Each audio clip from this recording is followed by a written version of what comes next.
当地时间13号，在美国共和党总统候选人前总统特朗普的集会现场，一名非法持枪男子被捕。虽然案发地警长将其形容为特朗普遭遇的第3次刺杀未遂事件，但该案疑点重重。被捕者自称是特朗普的支持者，其也缴纳了保释金后就重获自由了。美国联邦调查局也并未对他展开调查，这是否是针对特朗普的第3次暗杀事件，目前暂无定论。 当地时间13号，在美国共和党总统候选人前总统特朗普的集会现场附近的一个检查站，执勤警官逮捕了49岁的男子维姆·米勒。当时他驾驶一辆黑色 SUV。随后，警方以持有上膛枪支和大容量弹夹的罪名，将其关押在当地的拘留中心。During that investigation, the deputy eventually found multiple passports with multiple names,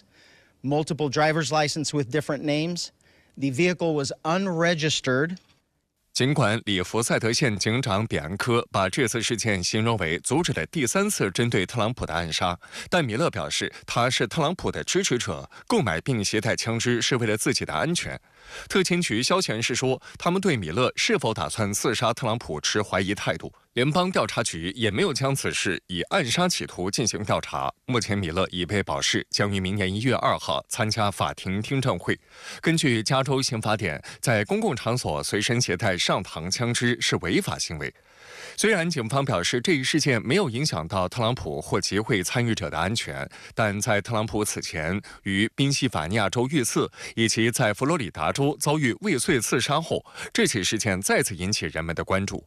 嫌疑人米勒在缴纳了一笔5000美元的保释金后就重获自由了，而且他面临的也只是非法持有枪支方面的指控。就连保护特朗普安全的美国特勤局人员也不认为米勒有刺杀特朗普的意图。美国联邦调查局也并未对米勒展开调查。特勤局和联邦调查局还表示，特朗普在此次竞选集会中从未陷入危险。种种迹象表明，这次事件不应被认为是针对特朗普的第3次刺杀。然而，当地警方仍然认为他们成功保护了特朗普免遭第3次刺杀。当地警长还称米勒是一个疯子，并称米勒被搜出的武器已经证明了问题的严重性。I can tell you that none of the other probably 50,000 people that showed up yesterday for that event brought multiple passports with different names and guns. If we are that politically lost, that we have lost sight of common sense and reality and reason, that we can't say that, holy crap, what did he show up with all of that stuff for and loaded guns, and I'm going to be accused of being dramatic? We have a serious problem in this country because this is common sense and reason.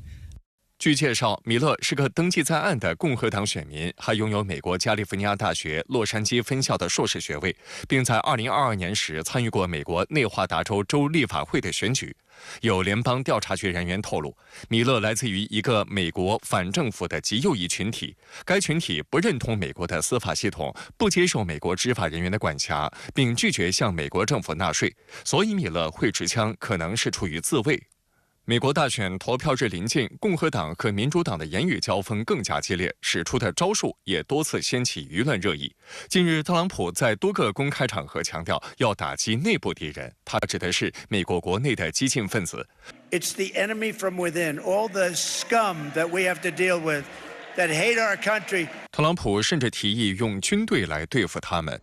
I think the bigger problem is the enemy from within, not even the people that have come in and destroying our country. By the way, totally destroying our country. The towns, the villages, they're being inundated. But I don't think they're the problem in terms of election day. I think the bigger problem are the people from within. We have some very bad people. We have some sick people, radical left lunatics. It should be very easily handled by, if necessary, by National Guard, or if really necessary, by the military. 随后，特朗普的竞选对手、美国副总统、民主党总统候选人哈里斯的竞选团队迅速回击了特朗普的这番言论。哈里斯竞选团队发言人伊恩·萨姆斯说，特朗普认为美国同胞是比外国对手更恶劣的敌人，而且他说他会对他们动用军队。我知道，过去10年，人们已经对特朗普感到麻木，但这番话应该会让美国人震惊。今年4月及7月，中国国家计算机病毒应急处理中心等机构连续发布了2次专题报告，揭露美方利用所谓福特台风虚假叙事行动计划对我国抹黑的真实意图。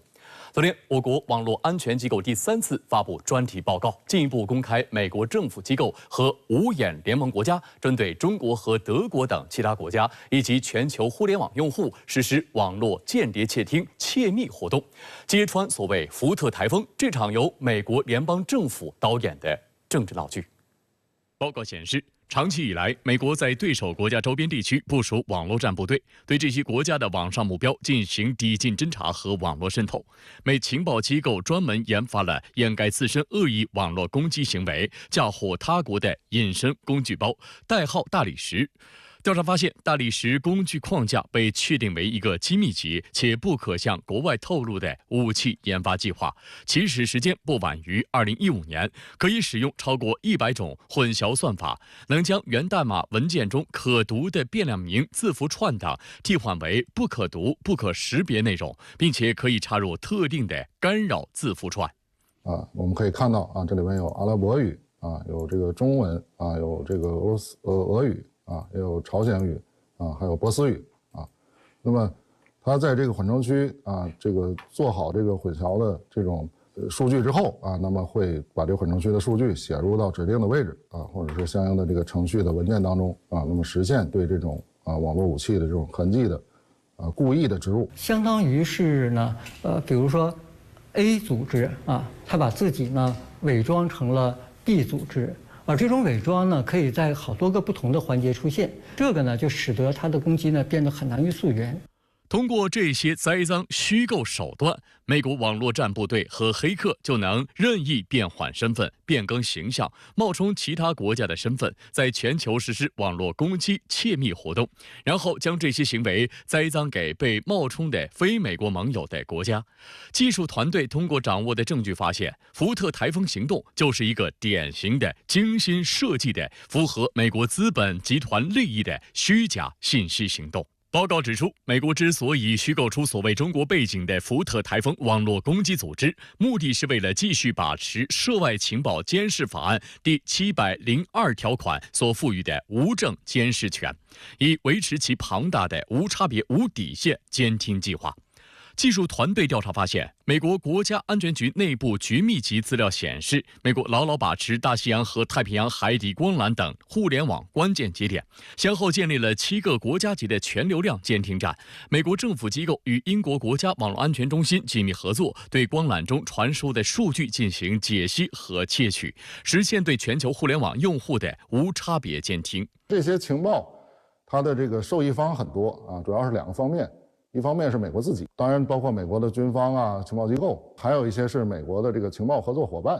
特别是像这个五眼联盟国家。为了将窃取的数据实时转化为情报信息，美国国家安全局实施了上游和棱镜2个项目，分别承担数据储存和数据还原分析的功能。那么上游项目呢，其实顾名思义，那么它就是从这个海底光缆中把这个原始的网络通讯数据呢提取出来，汇聚形成一个巨大的一个数据水库。那么以供呢后续进行这种深度分析。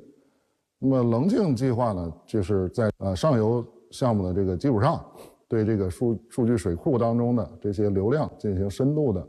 分析分类。这2者呢实际上是互为补充。据网络安全专家介绍，为了解决上游项目中出现的问题，美国政府还会通过棱镜项目直接从微软、雅虎、谷歌、脸书、苹果等美国各大互联网企业的服务器上获取用户数据。针对监听系统盲区的特定目标，美国国家安全局下属的特定入侵行动办公室会发动网络秘密入侵行动，受害目标主要集中在亚洲、东欧、非洲、中东和南美地区。证据显示，特定目标已经被植入的间谍程序超过5万个，中国境内主要城市几乎都在其行动范围内，大量的互联网资产已经遭到入侵，其中包括西北工业大学和武汉市地震监测中心所在地区。他们有一个叫水蝮蛇，代号为水蝮蛇的这样的一个装备看起来呢就像是个 USB 的接头一样，然后呢可以伪装成类似于键盘鼠标这样的接口。他把这个装备呢接入到这个物理隔离网络的里面的设备上去然后呢他把窃取的数据呢，通过信号的方式呢，发送出来，甚至呢实现对它的一个控制。针对一些防范等级高且入侵难度大的高价值目标，特别入侵行动办公室还会在美国大型互联网企业或设备供应商的配合下，从物流环节拦截攻击目标。另外，还会对攻击目标所采购的美国网络设备进行拆解，并植入后门，然后重新打包发货给攻击目标。通过702条款的授权，美国建立了规模庞大的全球化互联网监听网络，甚至一些美国的盟友国家以及普通美国公民都有可能被重点监控。在10月14号外交部例行记者会上，发言人毛宁称，此次发布的报告披露了一些令人震惊的事实：美国正在利用海底光缆的优势地位，对全球实施大规模、系统性的网络监听和数据窃密，而部分美国大科技公司为了获取更多的利益，还主动配合散布所谓中国黑客攻击虚假叙事，正沦为美国政府的帮凶。报告中揭露的事实再次表明，到底谁才是全球网络空间安全的最大威胁。迄今为止，美国政府不仅对报告装聋作哑，还继续散布福特台风等虚假信息。中方谴责美方这种不负责任的行为，敦促美方立即停止在全球范围内搞网络攻击，停止利用网络安全问题污蔑抹黑中国。